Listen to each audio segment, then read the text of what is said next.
Lil Peep was one of the most talented artists that came up in the 2016 era. His style was refreshing and a new sound for every single person that listened to him for the first time. I personally became obsessed with his music and showed it to my friends as soon as I could. Although with his rise to fame, he struggled with anxiety and mental health issues and the usual pressures of becoming a popular artist. Peep had a really bad drug addiction problem with drugs that don't treat your body and mind very well. And sadly, this is a reoccurring thing with rappers nowadays. When they come up, they don't know how to deal with the pressures and anxiety that suddenly come into their lives. Throughout 2016 and 2017, Peep went on tour and dropped projects and became very popular in the underground scene. He was buzzing, everyone was talking about Peep. He was that artist that had that unique style and unique voice and always wore crazy clothes and shaved his head randomly and shit. He was fucking sick. In November 2017, Peep was on tour in the United States. The tour wasn't going well, as we saw in his documentary. There was a shit ton of red flags that anyone with a brain could have resolved. Peep was having issues performing at shows because he would be either mentally exhausted, physically exhausted, or just too high. There's even a clip in the documentary where he's so high that he kind of doesn't even realize he's performing and they have to flood the stage with fog to take away from what's going on of him just standing there. It's quite obvious he was in a terrible environment with people around him that only care about collecting the money from the shows.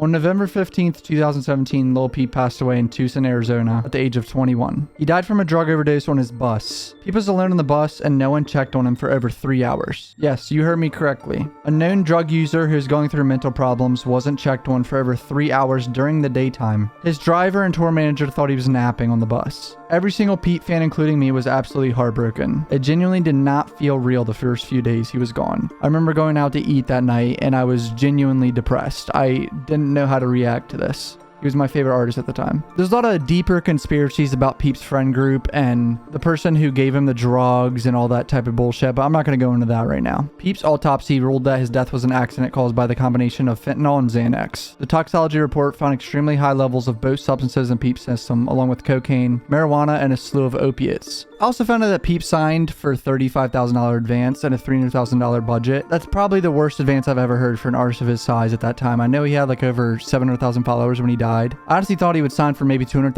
or $300,000 advance, so that seems very low to me, but I just wanted to point that out. In October of 2019, almost 2 years after his passing, Peep's mom, Liza Womack, filed a wrongful death lawsuit against Peep's label First Access Entertainment and Management. The lawsuit alleges that tour manager Belinda Mercer encouraged and facilitated the drug-filled environment. She said the defendants failed to do their jobs when her son actively expressed to them that he was anxious, stressed, overwhelmed, burnt out, exhausted, and physically unwell. Recently, it was said in court that Peep's tour manager Belinda would buy drugs for Peep, and he even told him to fake sick at shows to get insurance money. It was also said that Belinda used drugs as a way to convince people to do certain things on tours. She's basically using people's addictions to get her to do stuff on tour, which is absolutely insane. Belinda obviously denies these allegations, but there's text messages to prove otherwise. A very good point Peep's mom made in the lawsuit was, why was no one trained on the bus to recognize the signs of an overdose? The bus was not equipped with a defibrillator, Narcan, or any other life-saving apparatuses. These things can save people's lives that are in the middle of overdoses too. Why would that bus not have that on that? Peep's mom got a very big win in court when the judge shot down First Access Entertainment's request to dismiss the claims. The judge is clearly on Peep's mom's side in this situation, stating, if you're going to create an environment like that where drugs are flowing and you're providing it, and hey, you actually don't have any life-saving device or any Narcan to help people, it seems to me you are creating a very dangerous situation there. The CEO of First Access Entertainment, Sarah Stennett, is also being accused of giving Peep pills as gifts. She texted him saying she was landing at JFK and she had Xanax for him. Like, are you fucking kidding me? The CEO of his record label is gifting him Xanax? A lawyer for Peep's mom said, we acknowledge obviously that Gus had a role in his own death. However, in evaluating the legal responsibility for someone's untimely death, it is not a binary decision. If a plaintiff is 50% responsible for their own injury, but the defendant is 50% responsible, the plaintiff can recover 50% of the damages the defendant caused. FAE had the power and they had the influence and control over Gus's career and specifically this tour. There are duties associated with having this type of control. This lawyer is basically saying the tour management is responsible for at least 50% of Peep's death. This is the worst part about all this. On one occasion, Peep did not want to perform due to physical and mental exhaustion, but was denied and allegedly made to hit stage anyway despite his fatigue. Someone who's going through drug addiction, forced to perform no matter what, or forced to fake sick to get insurance money. It was clear this company just wanted to collect the money for the shows. That's their only priority. Peep's mom also says his label owes his estate over $4 million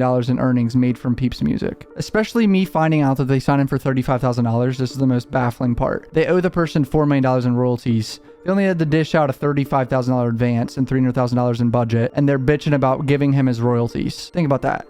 He's not here anymore. They don't want to give him his royalties. This is just another record label taking advantage of an artist's issues and exploiting them. I put a TikTok clip of me talking about this on my podcast, and the comments were disgusting. But it's TikTok, so I understand that these people are brain dead. So I'll go into it. People are saying it's Peeps' fault. He was an adult and he took the drugs. It's not that simple. When you put a person who has severe anxiety and mental issues on a tour where there's drugs surrounding them and pushing him to his physical and mental limits, which they did. They forced him to go on stage no matter what. It slowly starts to become the person in charge's fault. Peep was a child. I think majority of parents or people over the age of 40 would say you're not really an adult until you're at least 25. Peep was 21 years old. He was blowing up on social media, becoming this huge, impactful person in people's lives. They put him in an environment where there was drugs so accessible to him, and he was being forced to do shows. The forcing to do shows and the supplying of easy drugs by his management is the issue here. It's another situation where I feel like it was avoidable. All they had to do on the first tour when they had to fog out the fucking stage for him to do his show. This was April. This was 6 months before he passed too. This first tour when they had to put the fog on to fucking cover him standing there was send him straight to rehab or be like, yo, you need help. That's what they should have did. All fucking rip. His mom should have got involved. They should have been like, yo, you're not going to survive. Someone should have been saying this to him every day of his life. Canceled all tours, all recording studio. Fuck all that. They should have fucking looked him in the eyes and said, you're going to die within a year. That's what anyone that is a real friend and a real management should have done. They shouldn't have forced him on stage to collect the show money.